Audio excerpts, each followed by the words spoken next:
Friends, welcome to my YouTube channel Dharma's world. Friends, AP డిఎస్సికి సంబంధించి డిఎస్సిని నిలుపుదల చేయాలని చెప్పేసి కోరుతూ దాని మీద అనేక పిటిషన్లు హైకోర్టులో వేయడం జరిగింది. అయితే ఈ రోజు దాని మీద తీర్పు వెలువడటం జరిగింది. ఇక్కడ గమనించాల్సిన విషయం ఏంటంటే, చాలా కాలం నుంచి అభ్యర్థులు ప్రభుత్వాన్ని అసలు కోర్టు దాకా పోవాల్సిన పనిలే, ప్రభుత్వాన్ని అడిగితే ప్రభుత్వం చేయగలిగిన పని ఇది. ప్రభుత్వం చేయొచ్చు. ఎందుకంటే డిఎస్సి అభ్యర్థులు అడిగింది ఏంటంటే ఒక 4 డిమాండ్లు.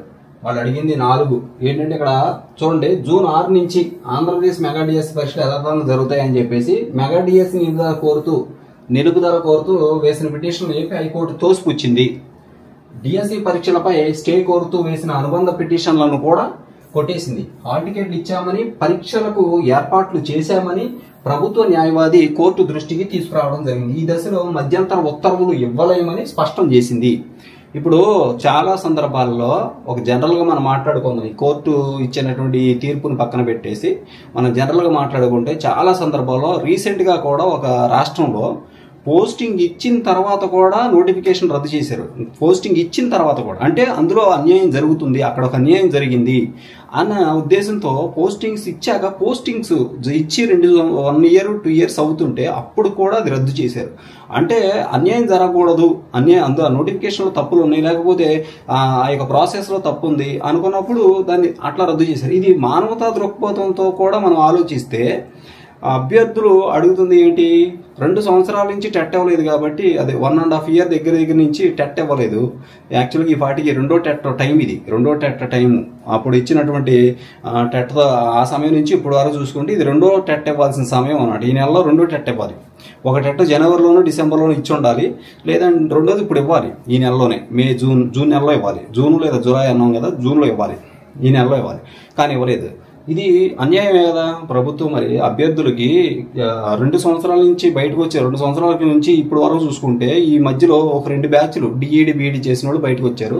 వాళ్ళు డిఎస్సీ రాయలేదు కదా, ఆ విషయం తెలుసు కదా, అది అన్యాయమే కదా. మరి అది మానవతా దృక్పథంతో ఆలోచించినా ప్రభుత్వం వాళ్ళకి అవకాశం ఇవ్వలేదు. ఇంకొకటి, మరి అభ్యర్థులకు 7 సంవత్సరాల నుంచి డిఎస్సీ నోటిఫికేషనే లేదు. వచ్చిన ప్రభుత్వాలన్నీ ఇస్తామని చెప్పారు. వాళ్ళ ఏజ్ అయిపోయింది. దీనికి తప్పు ఎవరిది అంటే ఖచ్చితంగా అభ్యర్థులు మాత్రం కాదు, అభ్యర్థులది అది తప్పు అవ్వదు. ఎందుకంటే నోటిఫికేషన్ ఇస్తే పాప రాసుకునేవాళ్ళు. సంవత్సరం ఇస్తానన్నారు, ఇవ్వలేదు. 7 సంవత్సరాల నుంచి లేదు నోటిఫికేషన్, మరి అభ్యర్థులు తప్పు లేదు. కానీ ప్రభుత్వం ఆ విషయంలో ఖచ్చితంగా తప్పు చేసినట్టే. కానీ ఇక్కడ గమనిస్తే మరి ఇది కూడా మానవతా దృక్పథంతో అభ్యర్థులకి ఏజ్ పెంచలేదు. డిఎస్సి అనేది ఖచ్చితంగా అన్యాయమే. అభ్యర్థులకి టెట్ నోటిఫికేషన్ ఇవ్వకపోవడం అనేది ఖచ్చితంగా అన్యాయమే. ఇంకపోతే మరి సిబిఎస్ఈ అభ్యర్థులు ఉన్నారు. ఎంతమంది నష్టపోయారండి డిఎస్సికి సంబంధించి అప్లికేషన్ పెట్టుకోక 70-80 వేల మంది సిబిఎస్ఈ చదివిన వాళ్ళే అప్లికేషన్ పెట్టుకోలేక నష్టపోయారు. అది ఖచ్చితంగా అన్యాయమే కదా.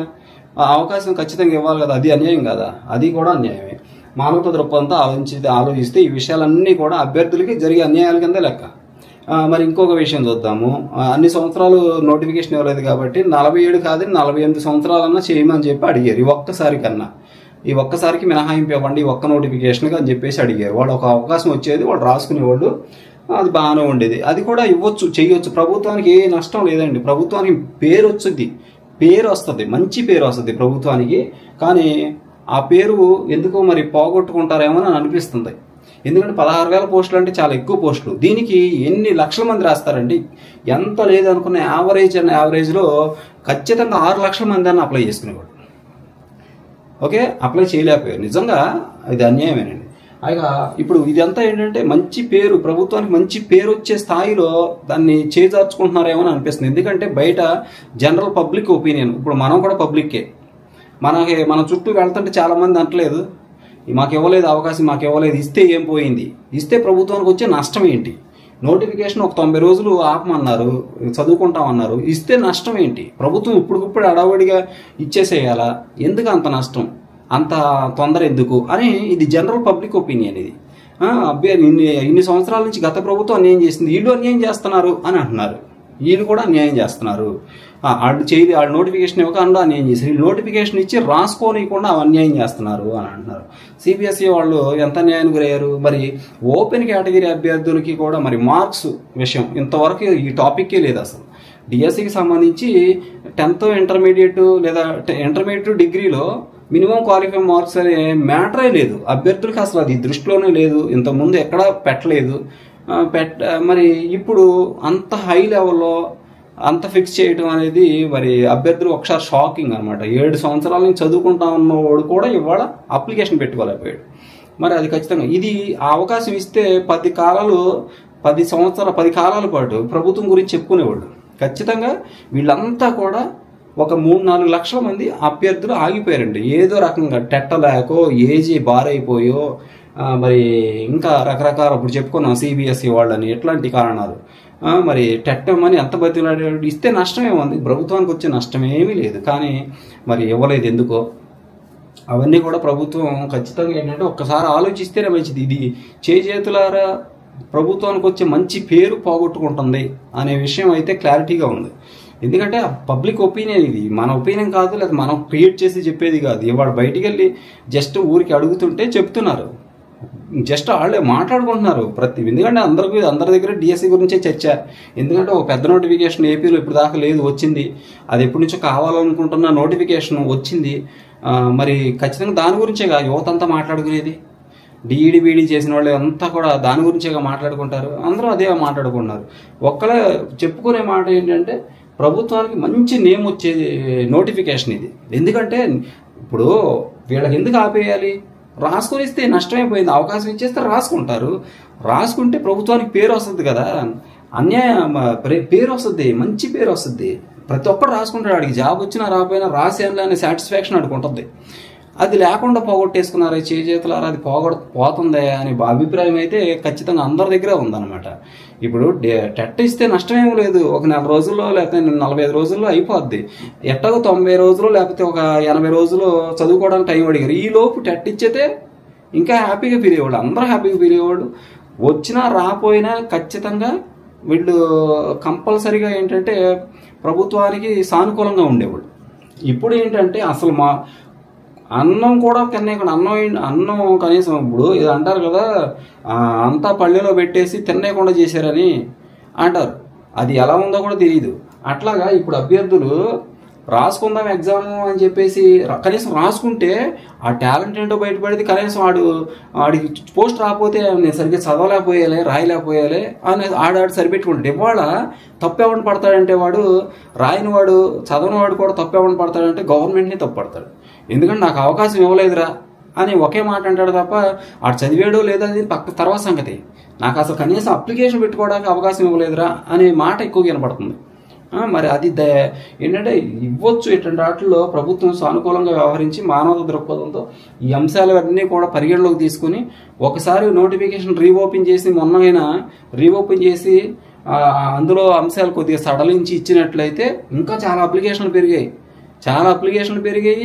ప్రభుత్వానికి ఏం ఖర్చు అయ్యేది కాదు. ఎందుకంటే అప్లికేషన్ మీద కూడా అంత ఇన్కమ్ ఖచ్చితంగా ఏంటంటే వస్తుంది. ఆ ఖర్చు సరిపోద్ది, నష్టమే ఉండదు. ప్రభుత్వానికి ఎక్స్ట్రా పెట్టి ఎగ్జామ్స్ కండక్ట్ చేయాలి అనేంత అవసరం ఏమి ఉండదు. మీరు పెట్టే ఫీజులే దానికి సరిపోతాయి.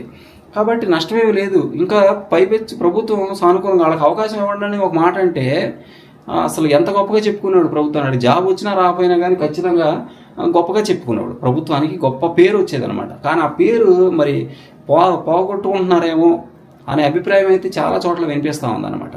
ఈ జనరల్గా మనం మాట్లాడుకుంటే ఈ విషయాలు అక్కడ తెలుస్తూ ఉంటున్నాయి. జనరల్ పబ్లిక్ దగ్గర ఇదే విషయాలు వస్తున్నాయి. కోర్టుల దాకా పోవాల్సిన అవసరం ఏం లేదు. వీటికి కోర్టుల దాకా పోవాలా? ప్రభుత్వం ఒకసారి దృష్టి పెడితే ఇది ఎంత పని.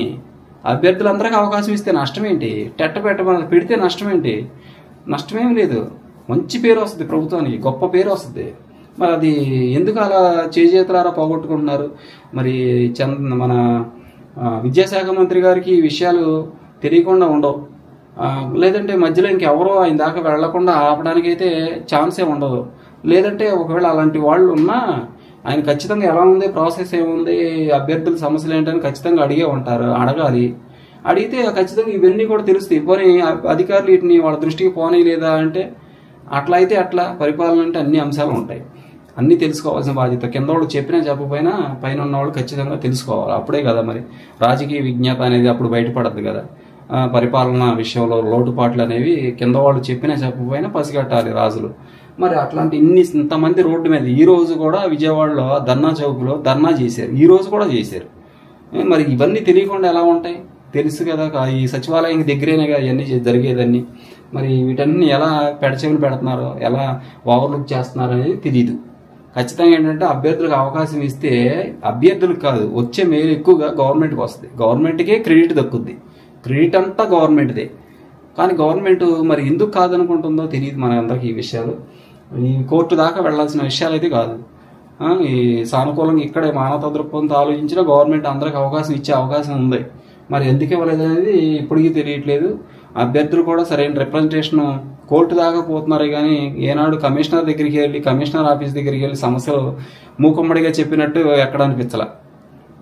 మూకుమ్మడిగా అలా అందరూ వెళ్ళి చెప్తేనే కదా సమస్య యొక్క అది ఎంత జటిలమైంది, దాని యొక్క ఇంటెన్సిటీ ఎంత ఉంది, సమస్య ఎంత పెద్దది అనేది తెలుసుద్ది. జనం కనబడిపోతే ఇక్కడ ఏమి తెలియదు. వాడ ఈ రోజుల్లో జనం కనబడితేనే సమస్య అయినా, లేకపోతే అది సక్సెస్ అయినా ఫెయిల్యూర్ అయినా జనం కనబడితేనే తెలుస్తుంది. ఏ పెద్ద మీటింగ్ పెట్టినా అక్కడ జనం ఉంటేనే అది సక్సెస్ అంటారు. కానీ జనం లేకపోతే అది ఎంత మంచి మీటింగ్ అయినా, ఎంత మంచి వక్తలు ఉన్నా కానీ అది ఫెయిల్యూర్ మీటింగ్ కింద లెక్క.